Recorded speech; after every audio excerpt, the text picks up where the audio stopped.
Hello everyone, welcome back to King's Quest V. Okay, so we had just dealt with the Yeti who fell off the cliff here. We might as well do the same.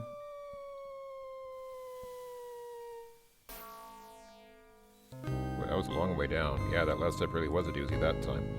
Alright, so obviously the logical thing to do here is to go inside this cave. And I think I mentioned last time, spoiler alert, there's not much here other than what you can already see. I mean, it's a beautiful cave. And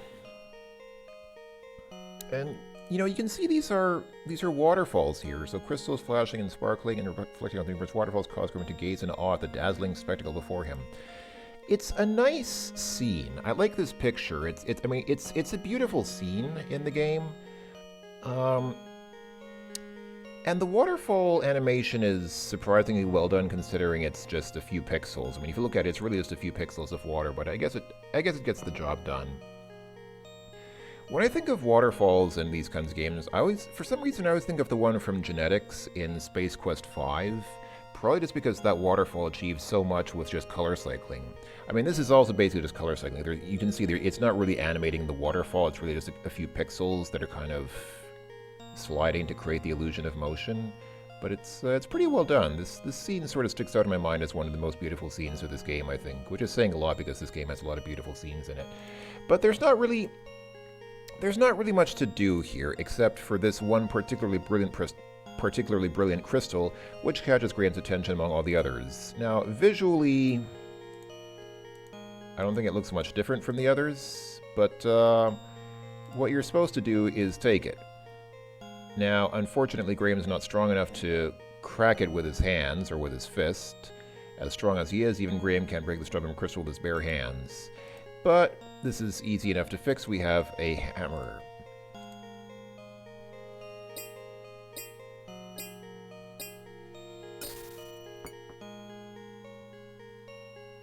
So very gently, Graham hits the beautiful crystal several times with his hammer until it breaks loose in one piece. He carefully places it among his other possessions. I don't think you need to hit it that gently. I mean, if it's that hard to break, then I think maybe you could probably hit a little harder than that, but what do I know? I feel like Graham's moving slower. Is my imagination, or is he moving slower than he used to? I don't know, it might just be... Maybe just in this cave. Maybe in this one room he just moves slower. Kind of like Irana's piece in the first Heroes Quest game, where you couldn't run there. The game wouldn't let you because it's such a peaceful scene. Or was it at the Spiegelsee? Something like that. I don't know. Somewhere in that game. These mountain trails are very difficult to navigate with the walk cursor, but what happened to Graham's head? Okay, that's an interesting glitch that I've never seen before. I can honestly say I've never seen that glitch in the game before. That's pretty awesome. We uncovered a new bug in the game. Alright, it's time to go back. I see that the Yeti is dead.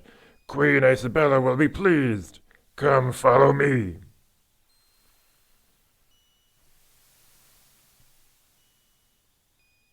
Okay, Graham got his head back. Graham got his head back, which is quite fortunate for him because, well, there are certain things that are difficult to do without a head.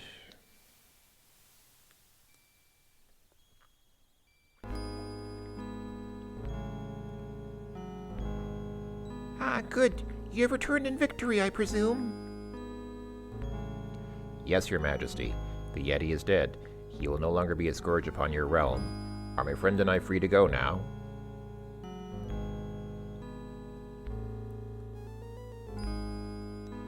Yes, I keep my promises. I want to thank you for ridding my mountain domain of that horrible Yeti. Please rise, King Graham. Someone's not very good at diplomacy if she knows that he's a king and then executes him. Yes, I know who you are and I've been informed of your quest. I do wish you luck against the wizard Mordak. If she knows that we're a king, I think it's pretty bad diplomacy to execute a king as soon as he visits your kingdom. I think that's, or queendom, or whatever, your realm. Probably is bad for political relations. You two may go. We wish you well in your difficult journey. Sir Grey Wolf will show you the way out of the mountains.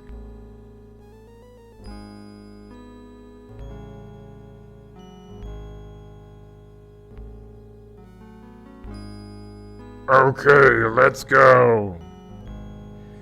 Why do they walk so slowly? This is one of the things that kind of annoys me about games like this sometimes, is when for no apparent reason they just start running really slowly. Like this scene here as well. I mean, this scene, I always found it fascinating. This is just one of those things that kind of, that for some reason people like me pick up on, I guess. I always found it fascinating how Cedric's flight there sort of syncs up with the group at the end. Like at the beginning he was behind the group, and then because of that little curve he's sort of still with the group but like ahead of them. I don't know why stuff like that. It's just kind of the kind of thing you pick up on. Like you know, when you're sitting at a traffic stop and your blinking traffic signal light starts going in sync with the car in front of you, and then it slowly goes out of sync, and then you get that sort of low frequency beat frequency happening. Anyway, I don't think we can go back. The large gray wolf stubbornly blocks Graham's passage back to the Ice Queen's palace. Okay, so we can't go back. Graham's duty's done. The large gray wolf sits in silence, blocking the passage back to the Ice Queen's palace.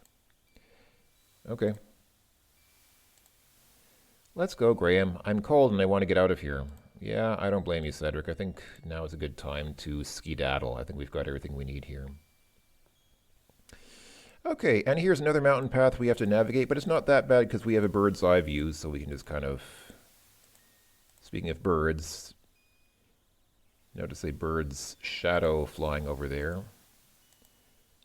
In fact, I feel like now might be a good time to save the game. Oh, I need to overwrite an older game. That's fine. We can do that.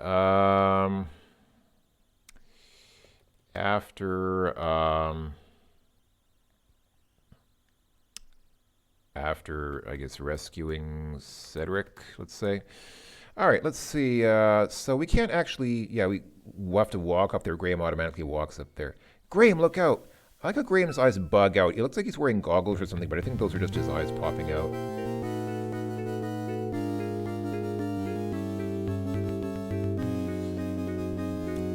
It's like this little settlement here. You never see this. Like, you never actually end up at this settlement here. It's just sort of something they put there for no reason, just for decoration. It's down here, too. So, we can't walk here, but we can use our other icons. Let's take a look at this. The huge egg is currently in the process of hatching. This is a bad situation indeed. Graham finds himself in a terrible situation, dropped painfully in the middle of a huge rock's nest set high on a rocky ledge, with no way of climbing down, and now the baby rock looks very hungry. I've never actually heard of a rock outside of this game. I mean, I know a rock is sort of a classical mythical creature, but I don't think I've ever heard of one outside of King's Quest V. Like, I'm not aware of any other story or game or anything that uses one. But yeah, rock is basically just like a kind of like a two-headed eagle, sort of. Oh, there's a glinty thing here. Graham can see a gold locket lying among the leaves and sticks of the rock's nest. Ooh, because birds like shiny things. Let's grab the locket. Graham rescues a lovely golden locket from the clutches of the rock's nest. Ah, nice birdie. Good birdie. Heh, coochie coochie coo. Hang on, I'll get you out of this. Ooh, they got his cloak. Well, Graham's without his cloak now, but it looks like feeding that eagle paid off.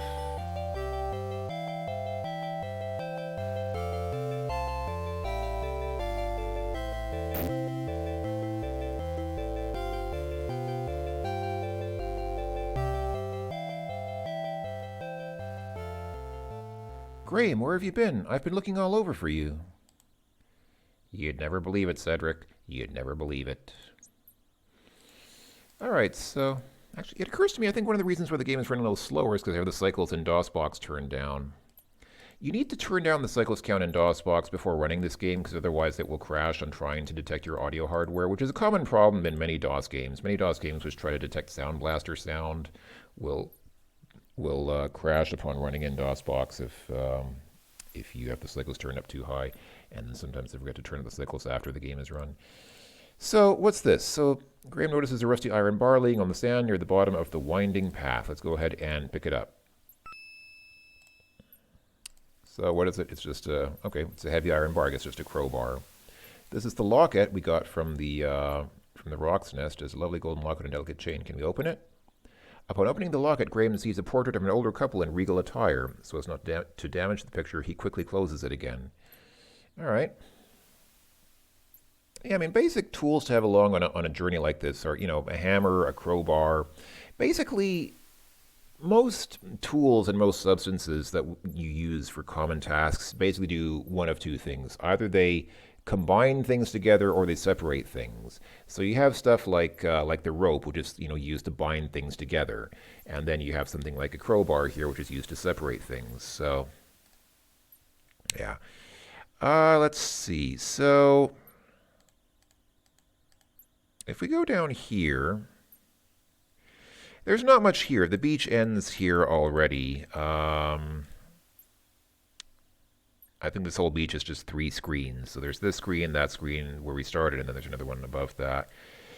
So this is obviously a house. It's a makeshift house fashioned from the bow of a wrecked ship, which occupies the south end of a small, narrow beach.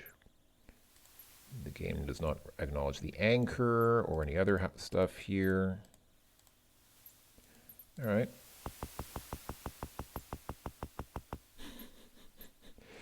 Graham pounds on the door but finds it bolted from the inside. He can, however, hear activity within. I like the way he knocks. Check it, like, most people would knock just like, that would be it. That would be your knock. But no, Graham knocks like this. Like he's using the door as a speed bag or something. Well, what do we have here? It's a ship's bell.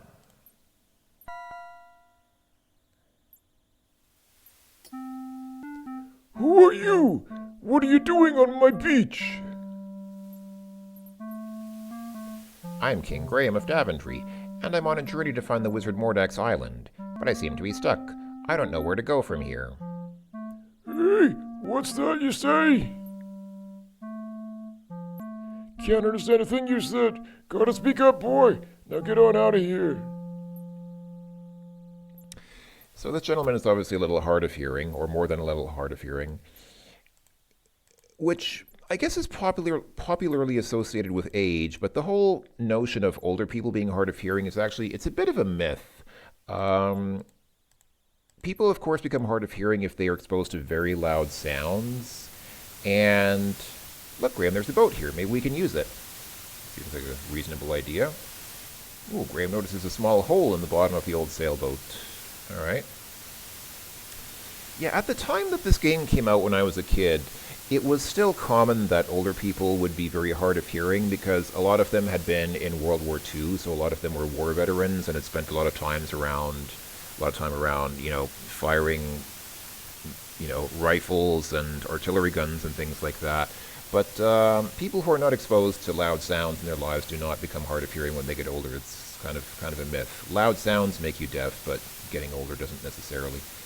Okay, so we have a boat here. Let's go ahead and save here. I'll save as On the Beach, which was a very depressing book, just like The Sheep Look Up, both very depressing post-apocalyptic novels. I don't recommend them if you want something feel-good. All right, let's do the logical thing and just get into this boat with a hole in it. Come on, Cedric, get in the boat. Aye, aye, Captain. Watch out, there's a hole in the boat.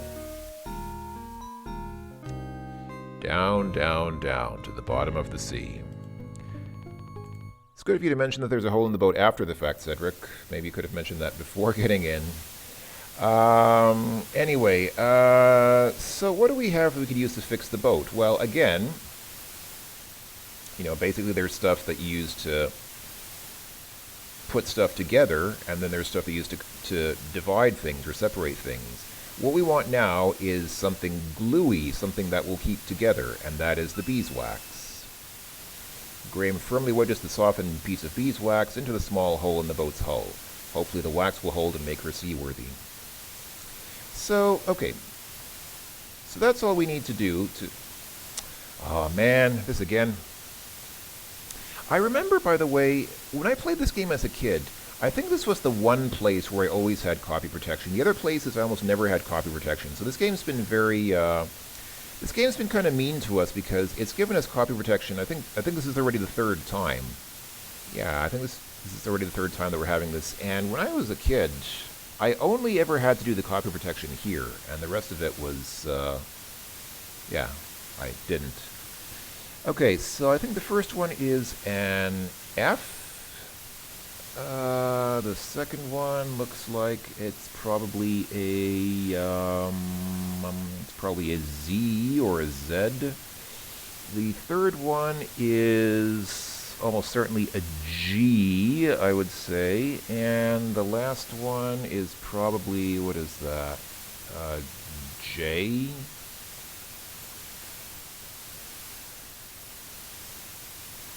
All right, here we go. Get in the boat.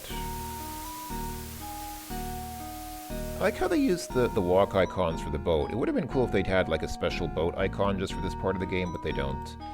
Now, I'll go and save again.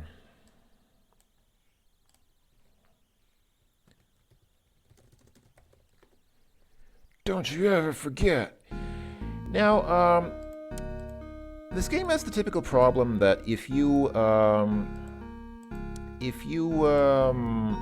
have a big open area like the sea, how do you prevent people from drifting out too far? Because, you know, you've got the sea is basically endless, and you don't want to simulate hundreds and hundreds of game screens of the sea. So how do you deal with that? Well, it's fairly simple. It's the usual adventure game way. Graham, watch out!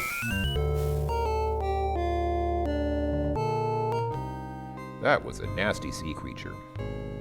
So this sea creature works exactly like the Grell in Space Quest 1.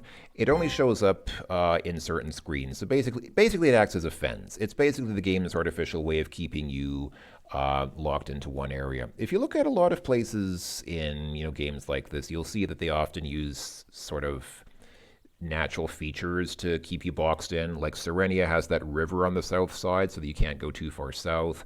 Then on the north side there's the dark forest, which is mostly closed off. On the east, of course, there are the mountains, and then to the west there's the endless desert. But here in the ocean they couldn't think of any contrived way like that to do it, so they just made an even more contrived way and just created this thing. So that's the function of this. So you can't kill it or, you know, escape from it or anything. You just have to avoid the screens that it shows up on. There's actually only one thing. In this whole ocean area, there's only one thing to find. There's literally only one thing. We'll get to that in just a second, but before we do that, I want to show you something. Now that we've seen this sea monster, I want to show you something that somebody mentioned in a previous video, and I think I was aware of this. I think I had seen this before, but I'd forgotten about it. So thank you very much to the viewer for mentioning this, because otherwise I would have forgotten about this and not shown it. I don't know why this exists, but I'm pretty sure it's intentional. If you click your cloak on the broken sled here, watch what happens. For Lisa from Zero.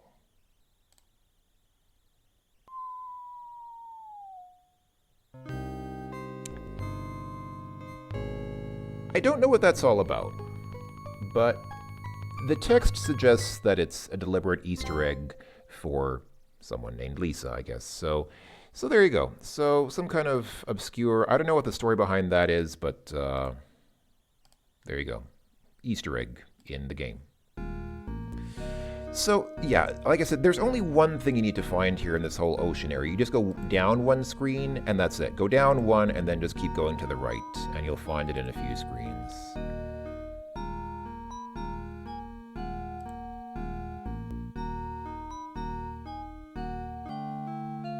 Look, Graham, an island. Perhaps we should explore it. Yes, I think we should, Cedric.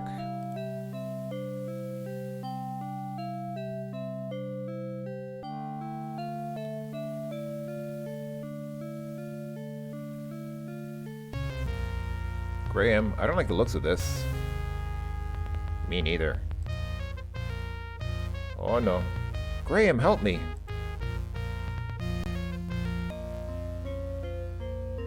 Ooh, good roll there, Graham. Nicely done. You know how to land. Where did you find him, Minata? We found him on the beach. Isn't he luscious? Yum. I don't know. He doesn't look like my type. What do you think, Kralina? I think he looks too old and tough. I like my meals to be young and tender. Don't be so picky. I'm going to save here just for a second. Fun fact, in the CD version of this game, one of these creatures was voiced by Al Lowe. So I don't think the game has said it yet, but these creatures are called harpies. I think if you click the eye on them, yeah, it tells you. So it says several hungry-looking harpies are eye Graham greedily as he frantically looks for a route of escape. Horribly, he sees none. Yes, you did. I saw you steal a man off a raft just last week. Oh, he doesn't count. He was already picked over by the time I got to him. Well, at least this one's fresh. I don't know about you girls, but I'm ready to eat. Oh, you're always ready to eat. That's why you're so fat. Shots fired. I am not. You are too. I am not. You are too. Oh, quit arguing, girls. Let's eat. There she goes. Hate to harp on the subject, but Graham's dead. So yeah, as if the clue of them being the harpies wasn't blatant enough. Yeah. What do you think you might need to do after reading that death message? Let's see, what else can we do? There's obviously a glinty thing right here. Half hidden in the coarse island grass, Graham notices an old fishhook. Can we pick up the fishhook? Yes, we can. Actually, we can actually take the fishhook. Can we walk off here? Okay. We can walk off there. I guess that will prevent the harpies from catching us, or maybe they'll pick our corpse off from wherever it lands. Can we just walk away? Trying to escape, huh? Okay, you try to escape. It just ends the sequence there. I guess you can't really escape that easily. Okay. Well, yeah. It's pretty obvious what you need to do. You play the harp.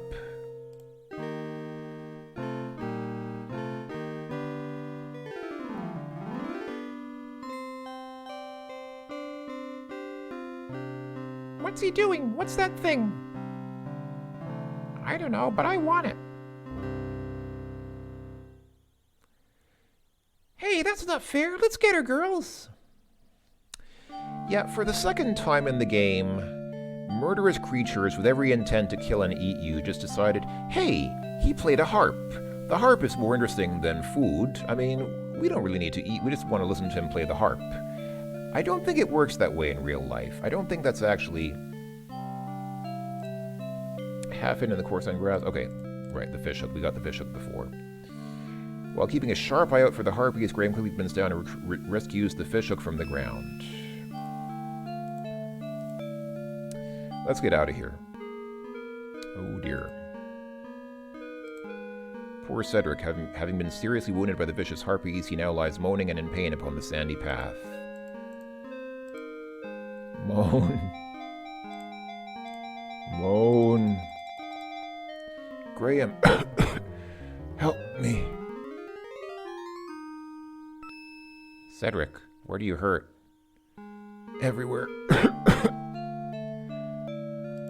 Okay. Well, this did not go so well. Let's see, there's another sparkly thing here. A large conch shell lying delicately upon the sandy beach. Let's grab the conch shell. Alright, we've got the beautifully colored shell. Well, we had to come here for the rusted old fishhook and the conch shell. Those items were necessary. Was it worth getting Cedric almost killed? Well, I guess if you want to win the game, it was, because you have to do that. Alright, let's get out of here.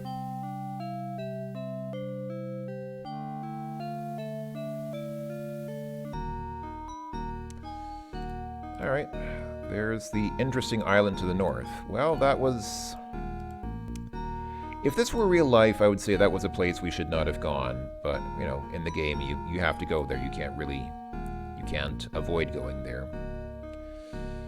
So now we have to just sail back to the west, get back to the beach, and here we are. Okay, so we're back here now. So we've got that sea monster boxing us in. We can't get around that.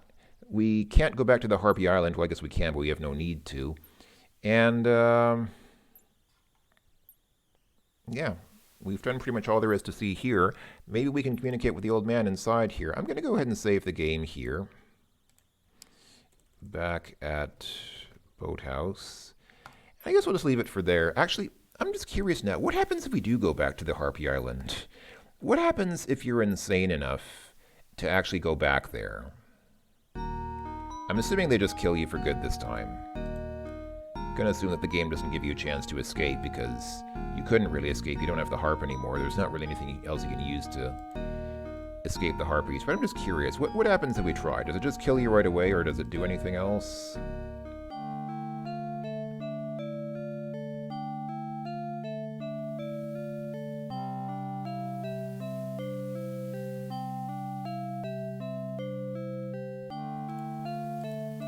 Are the... Whoop! Whoop! Okay, well, there's the answer. That's what happens if you come back here. One harpy. So last time it was 4 harpies, but this time just one of them just drops by and just bam, just picks up Graham, and that's it. He's dead. And I guess they just leave Cedric on the boat because Cedric isn't interesting anymore. I don't know what happened to the other harpies, but anyway.